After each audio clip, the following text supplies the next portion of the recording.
My name is Lester. I only managed to study in college for 1 year. After that, my mother talked to me. She asked if I could stop studying for a while, so that my older brother could finish his degree in education. She said my parents couldn't afford to send both of us to school at the same time. I agreed, but deep inside, I was very hurt. I felt like my older brother had always been the priority among us siblings. Every morning, I would leave the house early.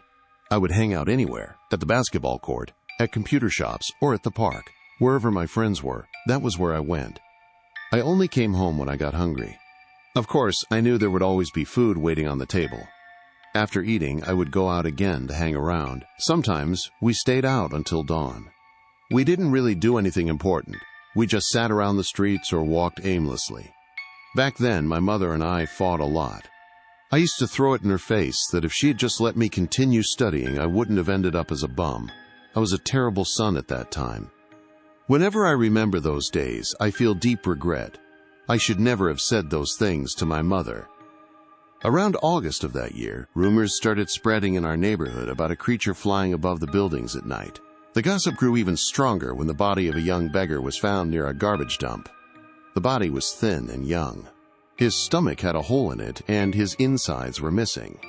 I didn't see the body myself because the police had already surrounded the area. But everyone I talked to who had seen it said the same thing. The stomach was really hollowed out. People said it was the work of an aswang. Because of that, a curfew was imposed for minors. But we were street hangouts. We didn't care about curfews. We also didn't believe the rumors about an aswang roaming around at midnight. We even joked that if we ever saw the aswang, we'd probably be the ones chasing it. About a week after the boy's body was discovered, we were out on the streets again. It was already past midnight. We had been drinking a little, and to shake off the alcohol, we decided to walk around. We were laughing when one of my friends suddenly said he smelled something really foul. I jokingly replied, "Maybe that's just your breath." But he didn't laugh. He looked serious. Then I smelled it too, a terrible stench. But there was no garbage on the street. Where was the smell coming from? One of our friends looked up and suddenly screamed. I looked up as well. There was a woman with long hair standing on top of a 2-story building. Her veiny wings were spread wide. We all ran in different directions. My friend Randy and I ran the same way. We turned a corner and headed toward the part of the street that was well lit. Randy told me we should run toward the Mcdonald'S that was still open. I glanced back for a second. The flying aswang was chasing us. We ran even faster. When we reached the McDonald's, we shoved the door open and told the security guard not to open it again no matter what happened. The guard was about to argue with us, but suddenly the aswang landed right outside the McDonald's. Everyone inside froze. None of us could even breathe as we stared, waiting to see what the creature would do. Thankfully, after a while, it flew away. Maybe it realized it couldn't break the glass door. Randy and I stayed inside that McDonald's until morning. When daylight finally came, we thanked the crew members who had even given us free coffee before we left. We made it home safely. Later, we learned that since the aswang had chased us, our other friends had also managed to escape. After that night, we never wandered around late at night again. My mother was even surprised to see that I rarely went out anymore. As for the aswang, no one in our area was attacked again after that. It probably left and looked for another place to hunt for victims.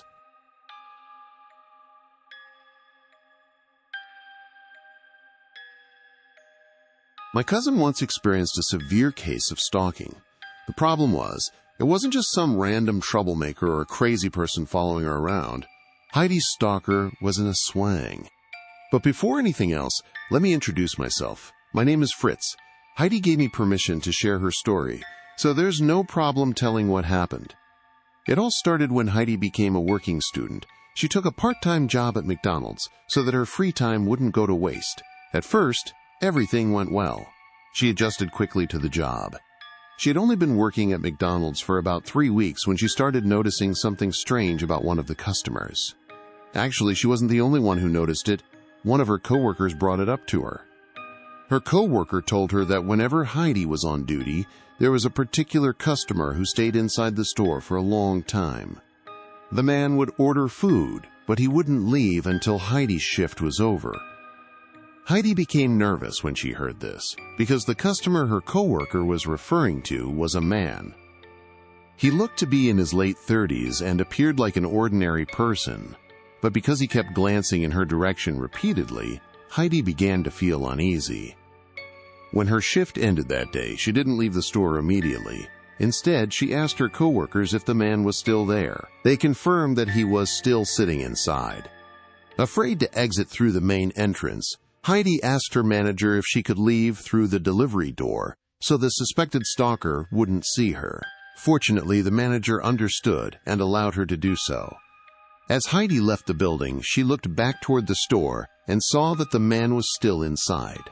She quickly crossed the street and hailed a jeepney to go home. The next day, Heidi had a later shift.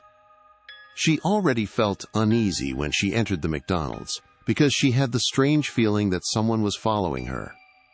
When she turned around, she was shocked to see that the same customer she had avoided the previous day was right behind her. The man walked straight to the counter to place an order. Panicking, Heidi immediately ran outside without thinking. She quickly crossed the street to catch a jeepney. When she looked back at the McDonald's, she saw the man leaving the store, looking around as if searching for her. She hid behind a group of people waiting at a jeepney shed. From where she stood, she saw the man sniffing the air as if trying to smell something. Then his face suddenly turned toward her direction. Heidi's entire body trembled with fear. When a jeepney finally stopped to pick up passengers, she quickly boarded it along with the others, even though she wasn't sure where the jeepney was headed. She was nearly in tears when she saw the man running across the street toward them. She silently prayed that the jeepney would leave before he reached them. Luckily, the jeepney started moving. Only then did Heidi text her manager to explain why she couldn't continue her shift that night. She also texted her boyfriend Boying, asking him to meet her wherever she got off. Heidi eventually got off in front of another McDonald's branch she saw along the way and waited there for Boying.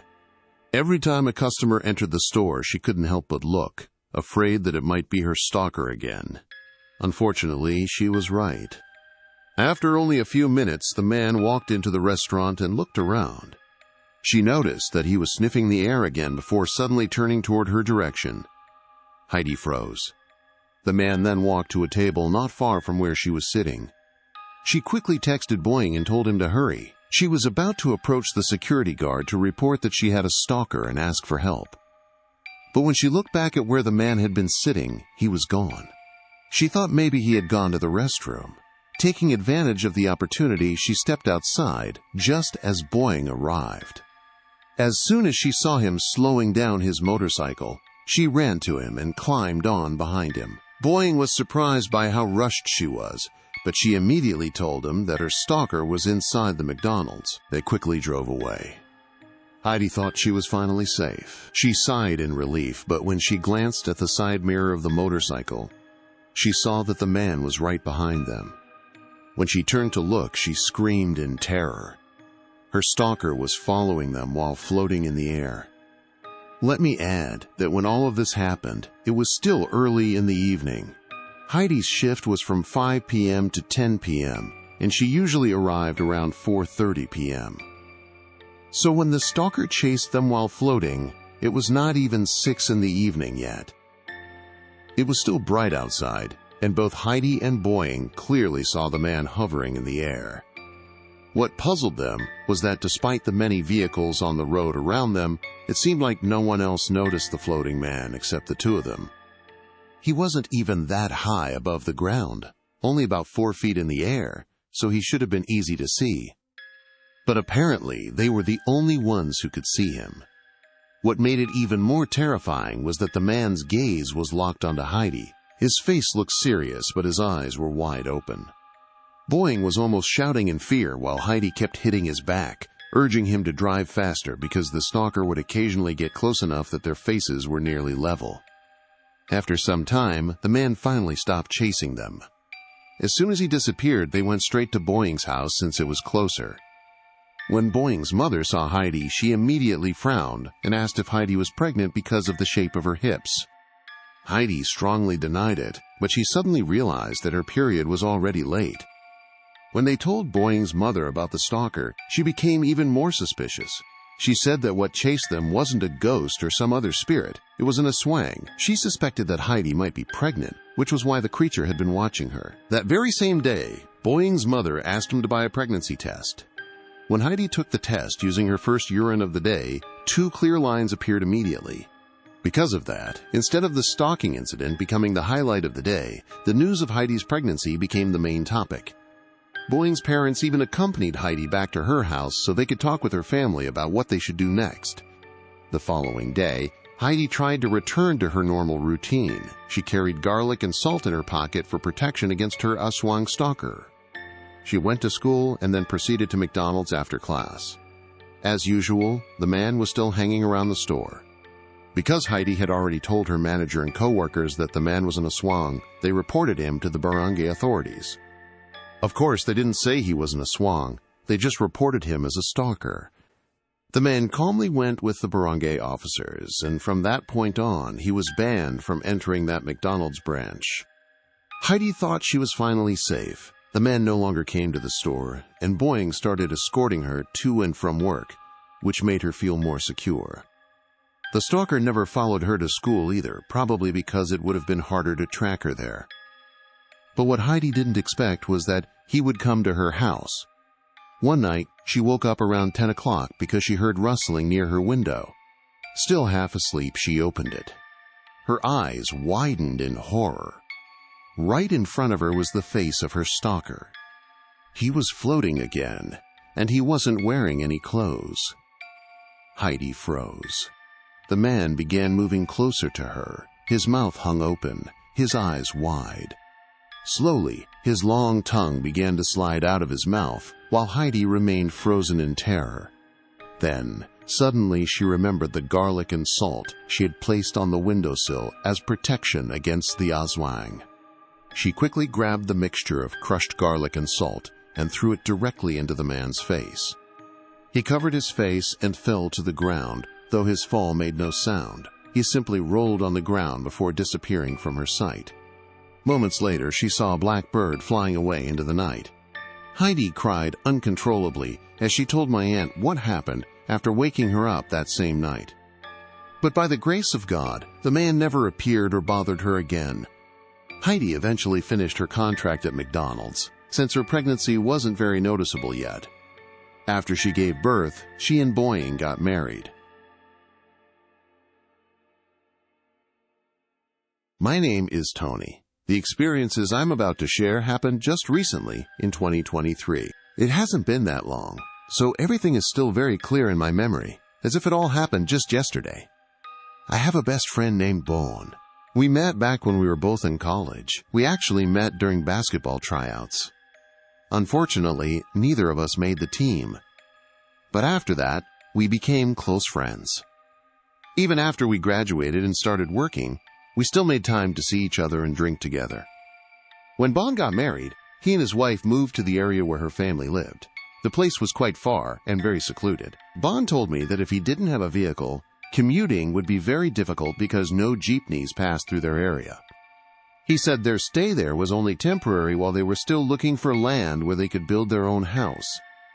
In January 2023, his wife Kay gave birth. I promised Bon that once the baby arrived, I would visit them. So in March of that same year, I finally decided to go see them. I used the second-hand car I had bought from a coworker. My girlfriend Layla came with me. The trip was difficult because the place had almost no landmarks, and some of the roads weren't even paved. A few times, we almost got stuck in the mud. I joked to Layla that if we ever got stranded, she'd be the one pushing the car. She just laughed and punched my shoulder.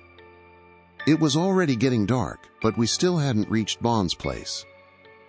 I couldn't contact him anymore because there was no signal, and there were no residents around that we could ask for directions.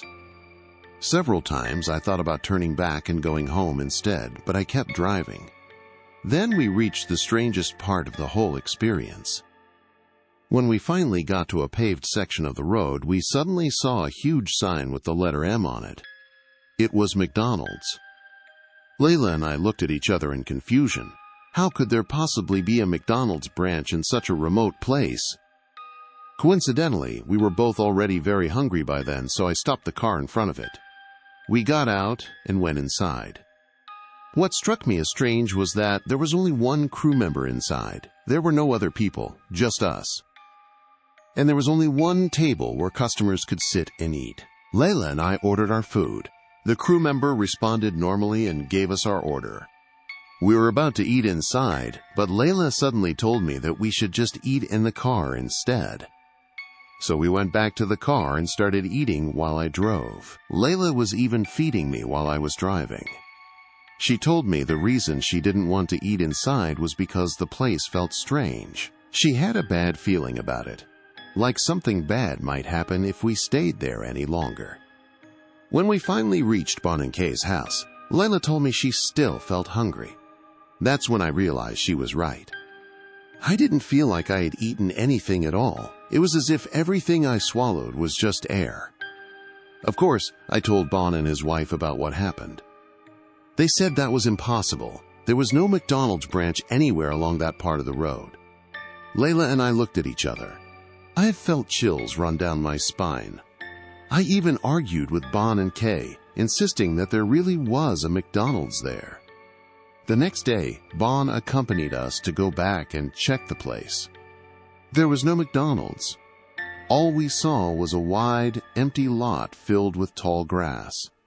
Layla and I never went back there again.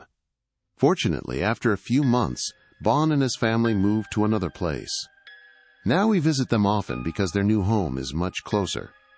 But until now, I still wonder about that night. Was it really a McDonald's that we entered? Or were we simply being played with by the Encanto?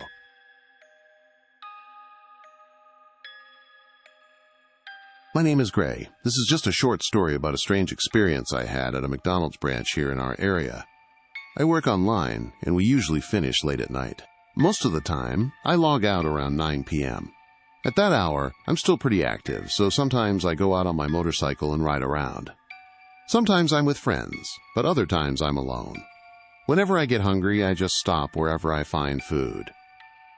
There are many small roadside eateries, and I've discovered a lot of places where the food is surprisingly good. For a cheap price, the taste can even beat some of the restaurants in malls. But when it gets really late at night, those small eateries are already closed. So when that happens, I usually go straight to McDonald's, because the branch here is open 24/7. It might sound funny, but I've gotten used to greeting the McDonald's statue outside whenever I enter. Its hand is raised as if it's waving, so I always give it a little wave back. One time, I got hungry in the middle of the night and headed straight to McDonald's. As I was about to enter, I immediately noticed something strange. The McDonald's statue wasn't there. I froze for a moment. After a few seconds, I figured maybe they had moved it inside or were replacing it. So I went in and ordered my food. I drank my soft drink first because I was really thirsty.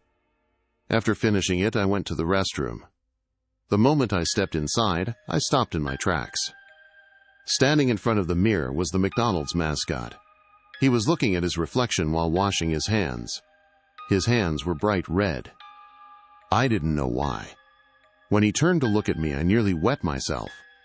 His smile was terrifying. Then his mouth started to grow wider and wider. I could see his teeth. I ran out of the restroom, completely terrified.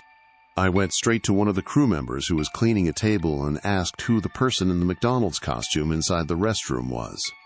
The crew member looked confused, probably thinking I was messing with him. He said I was the only person inside the store. There weren't any other customers. I grabbed him and insisted that if he saw what I saw, he would definitely believe me. When we reached the restroom, I pulled him inside. There was still red liquid in the sink, but the McDonald's mascot was gone. The crew member then told me that if I was looking for the McDonald's statue, it was outside guarding the entrance, where it always stood. I felt embarrassed, but there was no way that everything I saw was just my imagination. I knew what I saw. Sure enough, the statue was back outside again. What puzzled me the most was that I never even saw anyone return it there. I walked closer to it, and you know what I noticed? There was red liquid on its hand. I touched it with my finger and smelled it. There was no way I could be mistaken. It was blood. I just went home after that. That statue of McDonald's kept bothering my mind. I tried convincing myself that maybe I was just extremely sleep-deprived or exhausted that day. But if it really was a hallucination, that was one terrifying hallucination.